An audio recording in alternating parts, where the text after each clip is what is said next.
یمن و حبشہ کا بادشاہ ابرہہ تھا۔ اس نے شہر صنعا میں ایک گرجا گھر بنایا تھا اور اس کی خواہش تھی کہ حج کرنے والے بجائے مکہ مکرمہ کے صنعا میں آئیں اور اسی گرجا گھر کا طواف کریں اور یہیں حج کا میلہ ہوا کرے۔ عرب خصوصاً قریشیوں کو یہ بات بہت شاق گزری، چنانچہ قریش کے قبیلہ بنو کنانہ کے ایک شخص نے آپے سے باہر ہو کر صنعا کا سفر کیا اور ابرہہ کے گرجا گھر میں داخل ہو کر پیشاب پخانہ کر دیا اور اس کے در و دیوار کو نجاست سے آلودہ کر ڈالا۔ اس حرکت پر ابرہہ بادشاہ کو بہت طیش آیا اور اس نے کعبہ معظمہ کو ڈھا دینے کی قسم کھا لی، نعوذ باللہ، اور اس ارادہ سے اپنا لشکر لے کر روانہ ہو گیا۔ اس لشکر میں بہت سے ہاتھی تھے اور ان کا پیش رو ایک بہت بڑا کوہ پیکر ہاتھی تھا جس کا نام محمود تھا۔ ابرہہ نے اپنی فوج لے کر مکہ مکرمہ پر چڑھائی کر دی اور اہل مکہ کے سب جانوروں کو اپنے قبضے میں لے لیا، جس میں عبد المطلب کے اونٹ بھی تھے۔ یہی عبد المطلب جو ہمارے حضور خاتم النبیین صلی اللہ علیہ وآلہ وسلم کے دادا ہیں، خانہ کعبہ کے متولی اور اہل مکہ کے سردار تھے۔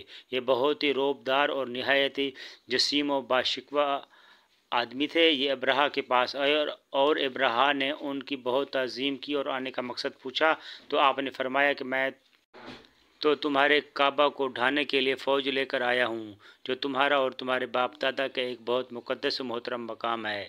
آپ نے اس کے بارے میں کچھ بھی مجھ سے نہیں کہا، صرف اپنے اونٹوں کا مطالبہ کر رہے ہو۔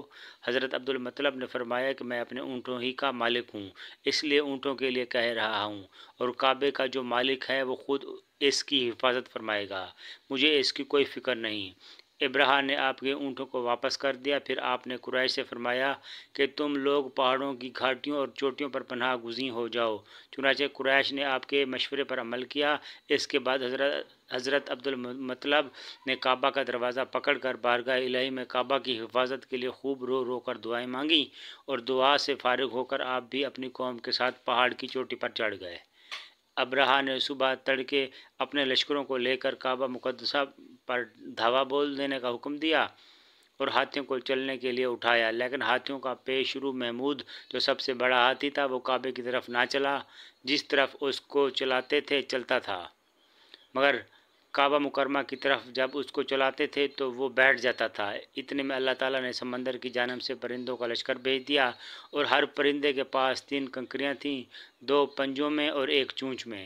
ابابیلوں کے اس لشکر نے ابرہہ کی فوجوں پر اس زور کی سنگ باری کی کہ ابرہہ کی فوج بدحواس ہو کر بھاگنے لگی، مگر کنکریاں گو چھوٹی چھوٹی تھیں، لیکن وہ قہر الہی کے پتھر تھے کہ پرندے جب ان کنکریوں کو گراتے تو وہ سنگریزے فیل سواروں کے خود کو توڑ کر سر سے باہر نکل کر جسم کو چیر کر ہاتھی کے بدن کو چھیدتے ہوئے زمین پر گرتے تھے۔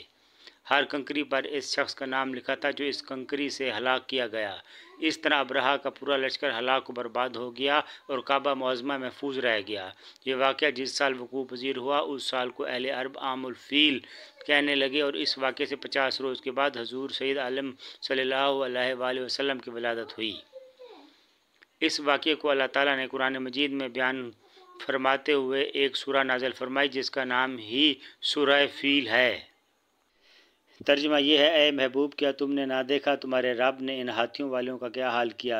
کیا ان کا داؤں تباہی میں نہ ڈالا اور ان پر پرندوں کی ٹکڑیاں بھیجیں کہ انہیں کنکر کے پتھروں سے مارتے تو انہیں کر ڈالا جیسے کھائی کھیتی کی پتی یعنی کہ بھوسا۔